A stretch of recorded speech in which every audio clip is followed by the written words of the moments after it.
நம்ம தானே கேப்டன் அமெரிக்காவுக்கு எப்படி அவரோட வீக்னஸ் அவரோட காலோ, அதே மாதிரி இந்த சாம் வில்சன் கேப்டன் அமெரிக்காவோட வீக்னஸ் அவரோட அவரோட விங்ஸ் தான். என்னதான் நம்ம ஸ்டீவ் ராஜர்ஸ் அண்ணன் அவரோட ஷீல்ட பறக்க விட்டு பல விதமா சண்டையை போட்டாலும் அண்ணனோட கால குறி வச்சாலே போதும் அவர் ஈஸியா மடைக்கலாம். அதே மாதிரி இந்த சாம் வில்சன் பைபிளியோட விங்ஸ் டேமேஜ் பண்ணாலே போதும் இவனையும் ஈஸியா மடைக்கலாம்.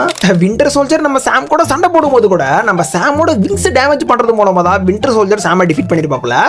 ஏன் நம்ம ஆண்ட்மேனே சாமோட சூட்டுக்குள்ள புகுந்து அவரோட விங்ஸ் செயலிழக்க வச்சது மூலமா தான் சாம டிஃபீட் பண்ணிருப்பாப்ல. யூஎஸ் ஏஜென்ட்டும் லிட்டரலி இதே மாதிரி சாமோட விங்ஸ் டேமேஜ் பண்ணி தான் அடிச்சிருப்பாவுல. இவ்வளோ ஏன் ரீசெண்டா நடந்த Red Hulk vs Captain America ஃபைட்லயுமே ரெட் ஹல்க் கூட சாமோட விங்ஸ் டேமேஜ் பண்றது மூலமா தான் அவரை கட்டுப்படுத்திருப்பாவுல. வெளிய வாடி ஒரு ரெக்க ரெண்டை வெட்ட. குருக்கு கால் வீக்னஸ், சிஷியனுக்கு ரெக்க வீக்னஸா? பேசாம நம்ம டோனியோட நானோடெக் சூட் மாதிரியே நானோடெக் விங்ஸ் இருக்கிற ஒரு சூட்டை நம்ம சாம் யூஸ் பண்ணாருன்னா எத்தனை தடவை அந்த விங்ஸ் டேமேஜ் ஆனாலும் திரும்ப திரும்ப வரல எப்படி?